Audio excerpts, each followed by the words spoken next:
দুর্নীতি রোধ ও দ্রব্যমূল্য নিয়ন্ত্রণে দুর্নীতি প্রতিরোধ ট্রাইব্যুনাল এবং দ্রব্যমূল্য নিয়ন্ত্রণ কমিশন গঠনের দাবি জানিয়েছে নতুন ধারা বাংলাদেশ এনডিবি। শুক্রবার বিকাল 5টায় নারায়ণগঞ্জ কেন্দ্রীয় শহীদ মিনারে আয়োজিত জনসমাবেশে এই দাবি জানান সংগঠনের নেতৃবৃন্দ। প্রধান অতিথির বক্তব্যে নতুন ধারার চেয়ারম্যান মমিন মেহেদী বলেন, জনগণ কিছু চায় না, শুধু দুবেলা ভাত খাওয়ার নিশ্চয়তা আর নিরাপত্তা চায়। অথচ স্বাধীনতার পর থেকে ক্ষমতায় আসা সব সরকারই ভাতের উপর আঘাত করেছে। আজও বাজারে আগুন জ্বলছে, যার মূল কারণ ক্ষমতাসীন মহলের দুর্নীতি। তিনি ডক্টর ইউনূস সরকারের প্রতি আহ্বান জানিয়ে বলেন, দুর্নীতি প্রতিরোধ ট্রাইব্যুনাল এবং দ্রব্যমূল্য নিয়ন্ত্রণ কমিশন গঠন করে প্রমাণ করুন আপনার সরকার দুর্নীতিবাজ সিন্ডিকেটের বিরুদ্ধে জিরো টলারেন্স। নারায়ণগঞ্জ শাখার আহ্বায়ক কাজী মুন্নি আলমের সভাপতিত্বে সমাবেশে সংহতি প্রকাশ করেন সংগঠনের উপদেষ্টা মোহাম্মদ নাসির মিয়া।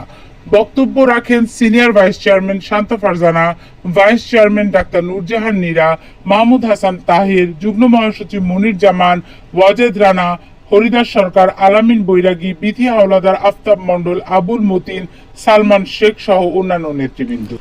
মমিন মেহেদী সমাবেশ থেকে ঘোষণা দেন, দেশের প্রতিটি বিভাগ, জেলা ও উপজেলা পর্যায়ে ধারাবাহিকভাবে জনসমাবেশের মাধ্যমে দাবি আদায়ের কর্মসূচি চালিয়ে যাবে নতুন ধারা বাংলাদেশ এনডিবি, যতদিন না এই দুটি কমিশন গঠনের ঘোষণা আসে। সমাবেশে senior vice chairman Shanta Farzana বলেন, মানুষ এখন বাজারের ব্যাগের কাছে পরাজিত।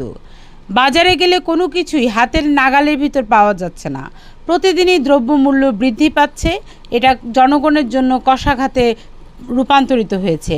শান্তা ফারজানা আরও বলেন, দেশে এখন যা মাথা নিচু করে বাজার থেকে চলে আসে, সেই পরাজিত বাবার কথা, সেই পরাজিত মায়ের কথা কেউ ভাবে না। কেউ বছর যায় বছর আসে, নেতা যায় নেতা আসে, কিন্তু আমার বাবা ওই বাজারের ব্যাগের কাছে হেরে যায়। কারণ এখন 1 কেজি বেগুনের দাম 120 টাকা, ঢাকায় এখনো যে কোনো সবজির দাম 80 টাকা, 100 টাকা, 120 টাকা। কমে না সবজির দাম। শীতকালে 2-3 মাস সবজির দাম একটু কম থাকে। এছাড়া আমাদের দেশে হাতের নাগালের ভিতর থাকে না কিছুই।